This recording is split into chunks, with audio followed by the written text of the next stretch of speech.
Okay, we're taking out a couple gyms down here at Wrightsville Beach, and you can see that they've been through the mill as far as salt spray. These are a couple Goodman GSH units from 2006. I'll show you the ringleader of the awful units in a second.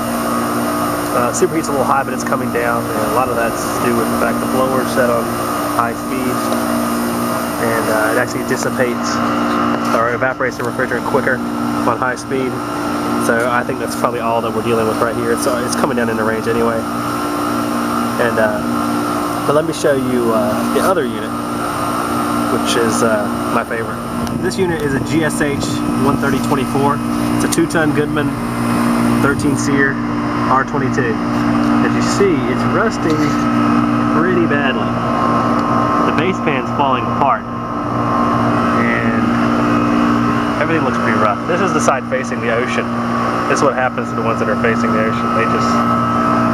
They go on to hell. And the pieces of the base pan right there. Yeah, it's time for a new one of these bad boys, and it's only 6 years old. This is the reason dry charge units are perfect. So hopefully they'll do that. You can see it's nice and cold, but it's just going to fall apart. So we'll see what they do. The capacitor checked out, looks like and I haven't checked the charge on this unit, but we're checking the other one, and it's probably going to check out fine, and we'll switch over here. Okay, we're taking a look at the old Rusty here, and target superheat of 13, and we're at 3.7. Pressures look okay. Plenty of subcooling. I think the main issue is it's not the fact that it's overcharged. Well, it could be, but there's no access to the evaporator coil. So it's going to be kind of hard to see whether or not we got a little bit of dirt on the coil, things like that. I always recommend, after a system check like this, that they install a couple doors to access the coil.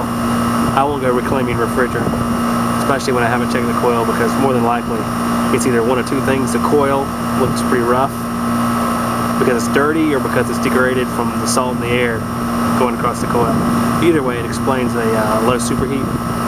So we'll let this thing ride. And we've already checked out the capacitors.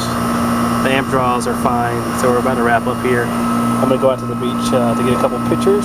Fritz had asked me to do that, so we're going to have the beautiful Atlantic Ocean here in a second.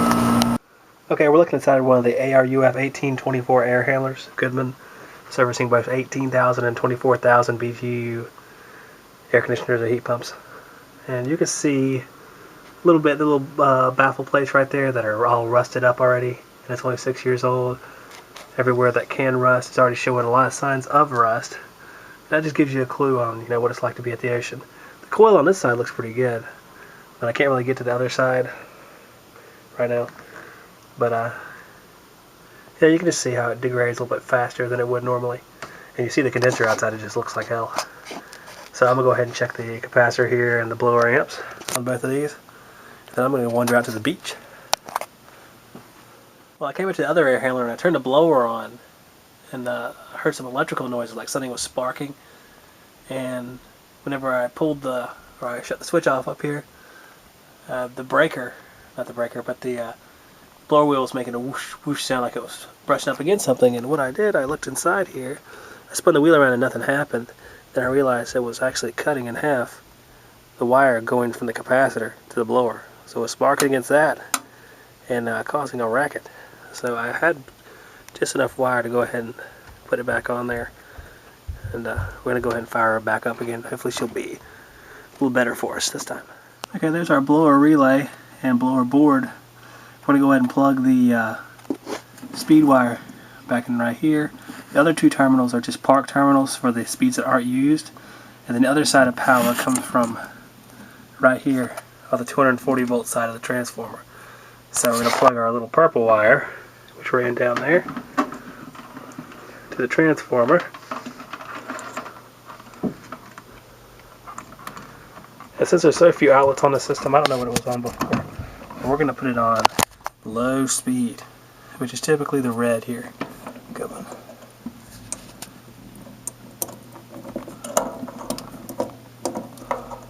This one-handed stuff is hard. Alright, we got low speed, so we can just park the other two on M1 and M2.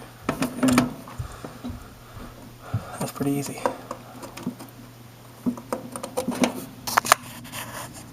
So we look like there's a blower relay, there's a red plugged into it, and then the park terminals M1 and M2 with black and blue. And then our purple is plugged into the transformer on the other side of 240 volts to the blower motor. There you go, guys. It's the beautiful Atlantic Ocean here. Down there is Johnny Mercer's Pier, sort of a hangout for down here. I haven't been there in years actually, but we used to go down there. I think the last time was when I was going to college orientation, which would have been about 15 years ago. So, there we are, guys. The beautiful Atlantic Ocean. Come dive in anytime. Here's a little bit better shot. I got one floor higher. There's a strip there, Wrightsville Beach. They used to have surf competitions right out in this area. When I was down here 5 or 6 years ago, that's where they had it. Oh, it's beautiful. It's a great place to go.